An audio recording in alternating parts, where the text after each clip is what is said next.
अब मर्डर करने पर धारा 302 नहीं 101 लगेगी। धोखाधड़ी के लिए फेमस धारा 420 अब 318 हो गई है। रेप की धारा 375 नहीं अब 63 है। शादीशुदा महिला को फुसलाना अब अपराध है, जबकि जबरन अप्राकृतिक यौन संबंध अब अपराध की कैटेगरी में नहीं आएगा। ये बदलाव 1 जुलाई से देश भर में 3 नए क्रिमिनल कानून लागू होने से हुए हैं। नए क्रिमिनल कानूनों में महिलाओं, बच्चों और जानवरों से जुड़ी हिंसा के कानूनों को सख्त किया गया है। इसके अलावा कई प्रोसीजरल बदलाव भी हुए हैं, जैसे अब घर बैठे EFIR दर्ज करा सकते हैं। स्टोरी में आज से लागू तीनों नए क्रिमिनल कानूनों से जुड़ी जरूरी बातें जानेंगे, सुनते हैं। 170 साल पहले अंग्रेजों ने बनाए क्रिमिनल कानून। प्राचीन भारत में कानून व्यवस्था वेदों, स्मृतियों और रीति रिवाजों के आधार पर चलती थी। मध्यकाल में जब मुसलमान भारत आए तो धर्म के साथ अपना लीगल सिस्टम भी लाए। क्रिमिनल मामलों में शरीयत का कानून चलता था। शरीयत कानून बेहद सख्त था। इसमें चोरी के लिए हाथ काट देने जैसी सजा और किसी का मर्डर भी दोनों के आपस का विवाद माना जाता था। बदलाव की शुरुआत हुई अंग्रेजों के आने के बाद। 1765 में East India Company Bengal, Bihar और ओडिशा के रेवेन्यू राइट्स मिल गए। वॉरेन हेस्टिंग्स ने 1772 में गवर्नर जनरल बनते ही जुडिशियल प्लान और कोर्ट बनाने शुरू किए। 1834 में भारत में पहला लॉ कमीशन बनाया गया। इसके अध्यक्ष लॉर्ड मैकाले थे। मैकाले ने भारतीय दंड संहिता यानी IPC का पहला ड्राफ्ट बनाया। 1853 में सर जॉन रोमिली की अध्यक्षता में दूसरा लॉ कमीशन बना। उन्होंने CPC, सिविल कानून लागू करने की प्रक्रिया से जुड़े नियम, CRPC, सजा देने की प्रोसेस और उससे जुड़े नियम, और IPC, किस अपराध के लिए क्या सजा हो, इससे जुड़े नियम के ड्राफ्ट तैयार किए। 1861 में तीसरा लॉ कमीशन बना। इसने इंडियन एविडेंस एक्ट, सबूतों गवाहों से जुड़े नियम, इंडियन कॉन्ट्रैक्ट एक्ट, नौकरी, खरीद बिक्री से जुड़े नियम और द ओथ एक्ट बनाए। इन कानूनों के आने के बाद भारत में क्रिमिनल लॉ का कोडिफिकेशन लगभग पूरा हो गया। कुछ बदलावों के साथ यही क्रिमिनल कानून देश भर में करीब 170 सालों से लागू रहे हैं। 1 जुलाई से लागू हुए 3 नए क्रिमिनल कानून। 21 दिसंबर 2023 को भारत की संसद ने मौजूदा क्रिमिनल कानूनों को बदलने के लिए 3 नए आपराधिक कानून पारित किए, जिसे 25 दिसंबर को राष्ट्रपति द्रौपदी मुर्मू ने मंजूरी दी। अब इन कानूनों को 1 जुलाई 2024 से पूरे देश में लागू कर दिया गया है। 1860 में बने इंडियन पीनल कोड IPC की जगह अब भारतीय न्याय संहिता भारतीय BNS 2023 लागू। न्याय संहिता 2023 लॉ प्रैक्टिस 2024। BNS कानून में IPC के 22 प्रावधानों को निरस्त और 175 में बदलाव किया गया है। इसके साथ ही कानून में 8 नई धाराएं जोड़ी गई हैं। भारतीय न्याय संहिता 2023 में कुल 356 धाराएं हैं। 1898 में बने CRPC की जगह अब भारतीय नागरिक सुरक्षा संहिता 2023 लागू। भारतीय नागरिक सुरक्षा संहिता के जरिए CRPC के 9 प्रावधानों को निरस्त, 160 प्रावधानों में बदलाव और 9 नए प्रावधान किए गए हैं। भारतीय नागरिक सुरक्षा संहिता में अब कुल 533 धाराएं हैं। भारतीय नागरिक सुरक्षा संहिता 2023 लॉ प्रैक्टिस 2024। 1872 में बने इंडियन एविडेंस कोड की जगह अब भारतीय साक्ष्य संहिता 2023 लागू। भारतीय साक्ष्य अधिनियम 2023 लॉ प्रैक्टिस 2024। भारतीय साक्ष्य अधिनियम 2023 मौजूदा इंडियन एविडेंस कोड के 5 प्रावधानों को निरस्त कर दिया गया है। 23 प्रावधानों में बदलाव के साथ एक नया प्रावधान भी शामिल किया गया है। अब कानून में कुल 170 धाराएं हैं। सीन 162 साल पुराने IPC की जगह भारतीय न्याय संहिता। भारतीय न्याय संहिता में क्या बदला? ठगी 420 से बदलकर 318 हुई, अब रेप में धारा 63 लगेगी। अपराध IPC धारा BNS सर्ट। मर्डर 302, 101। धोखाधड़ी 420, 318। रेप 375, 63। Gang rape 376 D, 70। गैरकानूनी सभा 141 से 144। 187 से 189। दंगे 146, 191। दहेज हत्या 304 बी। 80। हत्या का प्रयास 307, 109। मानहानि 499, 356।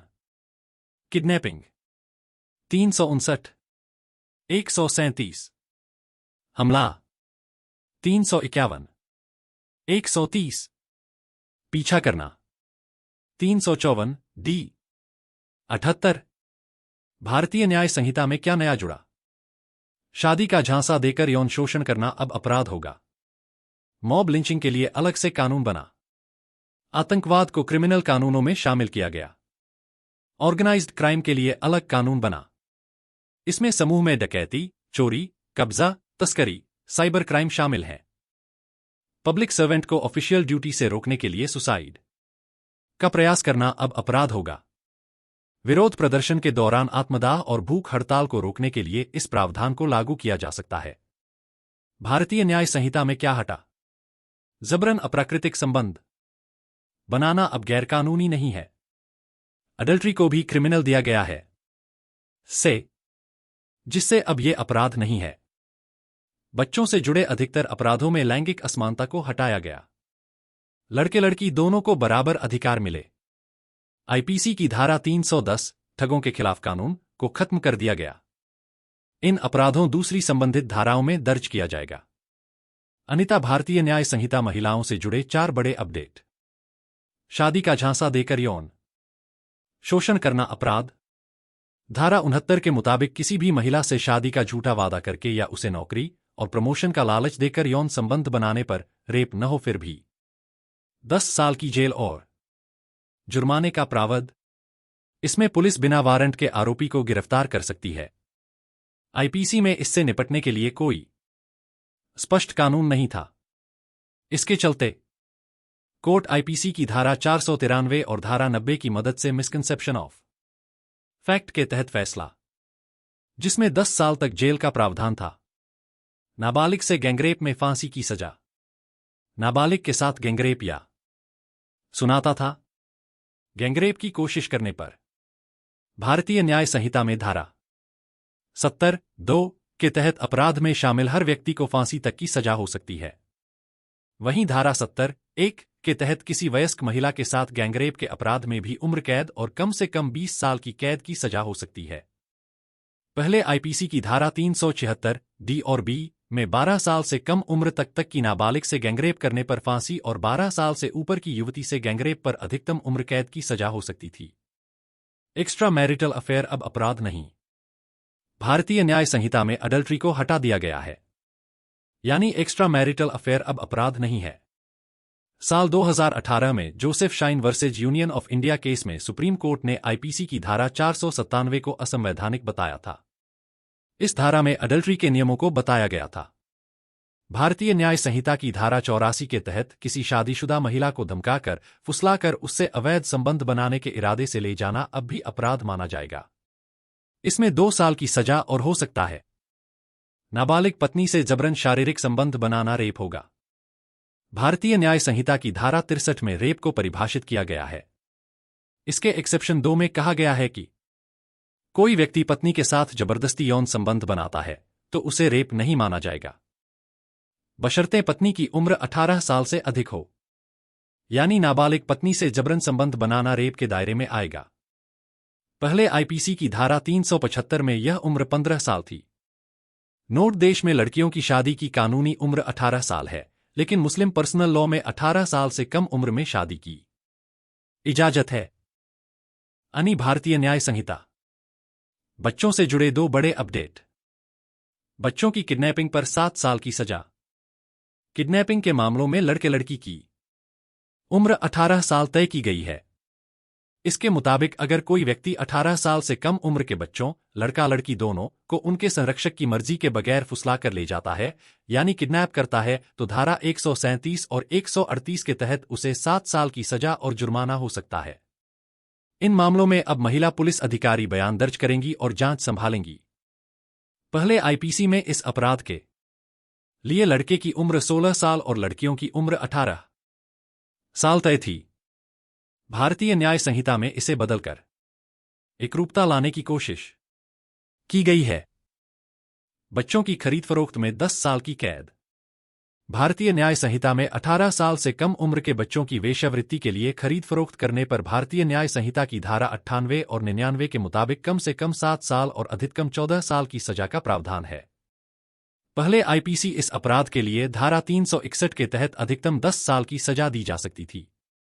में भारतीय न्याय संहिता डॉक्टर, ड्राइवर, पत्रकारों से जुड़े बड़े अपडेट। मीडिया, यौन अपराधों की रिपोर्टिंग में रखे सावधानी। 6(2) सेक्शन 72 के अनुसार अदालत की परमिशन के बिना यौन अपराधों से जुड़े कोर्ट की कार्यवाही को पब्लिक करना एक अपराध है। बलात्कार, पति द्वारा अलग रह रही पत्नी के साथ यौन संबंध बनाना या किसी व्यक्ति द्वारा धोखा देकर संबंध बनाने जैसे मामलों में बिना कोर्ट की परमिशन के कार्यवाही को पब्लिक करने पर 2 साल की सजा और जुर्माना लगाया जा सकता है। हालांकि कोर्ट के फैसलों को पब्लिश करना अपराध नहीं माना जाएगा।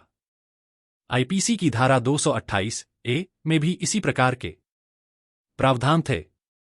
मेडिकल लापरवाही से मौत पर डॉक्टरों को रियायत। भारतीय न्याय संहिता की धारा 106(a) के मुताबिक अगर मेडिकल लापरवाही की वजह से किसी शख्स मौत हो जाती है तो दोषी स्टाफ को 5 साल तक की सजा होगी, लेकिन इसी अपराध में डॉक्टर को केवल 2 साल की सजा दी जाएगी। पहले आईपीसी की धारा 304(a) के मुताबिक मेडिकल लापरवाही से हुई मौत के लिए 2 साल की सजा और जुर्माने का प्रावधान था। डॉक्टर के लिए अलग सजा का जिक्र नहीं किया गया था। ड्राइवर हिट एंड रन के लिए अलग से कानून। अगर लापरवाही से गाड़ी चलाने की वजह से किसी व्यक्ति की मौत हो जाती है और घटना के तुरंत बाद दोषी पुलिस या मजिस्ट्रेट को सूचना दिए बगैर भाग जाता है तो इसे हिट एंड रन कहते हैं। भारतीय न्याय संहिता की धारा 106(2) के मुताबिक ऐसे मामलों में 10 साल तक की जेल और 7 लाख तक का जुर्माना हो सकता है। इस कानून के कारण देश भर के ट्रक ड्राइवरों ने जनवरी 2024 में देशव्यापी हड़ताल की थी। उनका कहना था 10 साल की सजा और इतना ज्यादा जुर्माना मजदूर वर्ग के लिए ज्यादती है। सरकार की तरफ से केंद्रीय गृह सचिव अजय भल्ला ने कहा था कि all India motor transport Congress की सलाह के बिना यह कानून लागू नहीं किया जाएगा। भारतीय न्याय संहिता छोटे अपराधों में अब कम्युनिटी सर्विस। धारा 4 में कम्युनिटी सर्विस का जिक्र है। कम्युनिटी सर्विस यानी वो काम जिससे कम्युनिटी को लाभ हो। अब छोटे मोटे अपराध के लिए कोर्ट जेल भेजने के बजाय कम्युनिटी सर्विस की सजा दे सकती है। हालांकि इसमें क्या काम करने होंगे, ये अभी स्पष्ट नहीं है। आईपीसी में कम्युनिटी सर्विस का कहीं कोई जिक्र नहीं था। सजा के तौर पर कम्युनिटी सर्विस कब दी जा सकती है? पब्लिक सर्वेंट के अवैध व्यापार में शामिल होने पर। 15,000 की चोरी और पैसे लौटाने वाला पहली बार का चोर। शराब पीकर पब्लिक प्लेस पर गलत व्यवहार मानहानि के मामले में। भारतीय न्याय संहिता की धारा 291 के मुताबिक यदि कोई पालतू जानवर किसी व्यक्ति पर अटैक करता है या कोई नुकसान पहुंचाता है तो जानवर के मालिक को 5,000 रुपए का जुर्माना और 6 महीने जेल की सजा हो सकती है। भारतीय न्याय संहिता 2 बड़े नए प्रावधान शामिल हुए। मॉब लिंचिंग पर अलग से कानून, फांसी की सजा। बीएनएस की धारा 103(2) के मुताबिक अगर 5 या उससे ज्यादा लोगों का ग्रुप जाति, धर्म, भाषा, लिंग, नस्ल, आस्था जैसी वजहों के आधार पर किसी व्यक्ति की पीट कर हत्या कर देता है तो ग्रुप के हर व्यक्ति को फांसी की सजा हो सकती है। मॉब लिंचिंग में उम्र कैद और जुर्माना भी हो सकता है। पहले आईपीसी में इसके लिए अलग से कोई कानून नहीं था। मॉब लिंचिंग के दोषियों पर आईपीसी की धारा 302 के तहत हत्या का केस ही दर्ज किया जाता था। मॉब लिंचिंग की घटनाएं बढ़ने के बाद देश में लंबे समय से अलग कानून की मांग उठ रही थी। पहली बार क्रिमिनल कानूनों में आतंकवाद शामिल। आतंकवाद को क्रिमिनल कानूनों में शामिल कर लिया गया है। बीएनएस की धारा 113 में आतंकवाद और आतंकी गतिविधियों को परिभाषित किया गया है। दोषी पाए जाने पर आरोपी को फांसी और उम्र कैद की सजा हो सकती है। पहले आईपीसी में आतंकवाद शामिल नहीं था। ऐसे मामलों को अनलॉफुल एट्रोसिटीज प्रिवेंशन एक्ट यानी यूएपीए के तहत पेश किया जाता था। यूएपीए के नियम ज्यादा सख्त होते हैं और मामलों की सुनवाई स्पेशल कोर्ट में होती है। हालांकि अभी यह स्पष्ट नहीं है कि बीएनएस और यूएपीए दोनों एक साथ काम कैसे करेंगे। भारतीय नागरिक सुरक्षा संहिता 6 बड़े अपडेट। पुलिस स्टेशन जाए बगैर कर सकेंगे एफआईआर। धारा 173 के मुताबिक अब पुलिस स्टेशन जाए बगैर ऑनलाइन एफआईआर दर्ज कराई जा सकती है।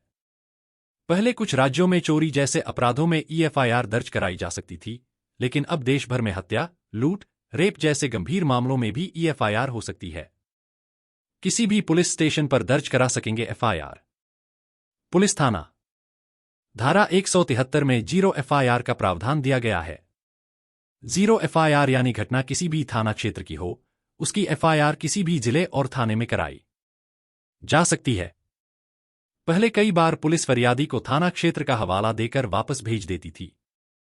फोन पर मिलेगी केस की जानकारी। केस दर्ज कराने वाले व्यक्ति को केस, उसकी प्रोग्रेस और अपडेट की हर जानकारी मोबाइल नंबर पर एसएमएस के जरिए दी जाएगी। धारा 193 के मुताबिक केस में हो रही हर अपडेट 90 दिन के अंदर फरियादी को बतानी होगी। सीआरपीसी में इसकी सुविधा नहीं थी। अरेस्ट होने पर जानकारी देने का प्रावधान। सेक्शन 36 के मुताबिक व्यक्ति को अरेस्ट होने के बाद अपनी प्रक्रिया में तेजी आएगी। गंभीर मामलों में फोरेंसिक जांच जरूरी। धारा 176 में गंभीर अपराध के मामलों में फोरेंसिक जांच को जरूरी कर दिया गया है। इसके मुताबिक 7 साल से ज्यादा की सजा वाले सभी मामलों में फोरेंसिक एक्सपर्ट अपराध वाली जगह पर जाकर सबूत इकट्ठा करेंगे। किसी के घर की तलाशी करते वक्त भी पुलिस को वीडियोग्राफी करनी होगी। महिलाओं बच्चों पर अपराध की जांच 2 महीनों में। धारा 193 के मुताबिक महिलाओं और बच्चों से जुड़े गंभीर अपराध के मामलों को अपराध की शिकायत मिलने के 2 महीने के अंदर खत्म करना अनिवार्य हो गया है। पहले सीआरपीसी की धारा 176 में केवल रेप के मामलों की जांच 2 महीने के अंदर खत्म करने के निर्देश दिए गए थे। भारतीय साक्ष्य अधिनियम डिजिटल एविडेंस पर जोर। ई डॉक्यूमेंट्स भी सबूत। सेक्शन 2(d) के भाग 6 में दस्तावेज यानी डॉक्यूमेंट को परिभाषित किया गया है, जिसमें इलेक्ट्रॉनिक डॉक्यूमेंट्स यानी डिजिटल रिकॉर्ड्स को जोड़ दिया गया है। अब ई डॉक्यूमेंट्स को भी सबूत माना जाएगा। पुलिस को दिया बयान कोर्ट में मान्य नहीं। सेक्शन 23 के मुताबिक पुलिस अधिकारी के सामने किया गया कन्फेशन कोर्ट में मान्य नहीं होगा। इंडियन एविडेंस एक्ट के सेक्शन 25, 26 और 27 को मिलाकर बीएसए का नया सेक्शन तैयार किया गया है। प्राइमरी एविडेंस का दायरा बढ़ा। सेक्शन 52 में प्राइमरी एविडेंस को डिफाइन किया गया है। इसमें डिजिटल रिकॉर्ड्स, वीडियो रिकॉर्डिंग्स को प्राइमरी एविडेंस ही माना जाएगा, बशर्ते उनके साथ किसी प्रकार की कोई छेड़छाड़ न की गई हो। ये देश का कानून अच्छा लगा हो तो मेरे चैनल को सब्सक्राइबर्स करो और वीडियो को लाइक एंड शेयर करो। मिलते हैं अगले वीडियो में।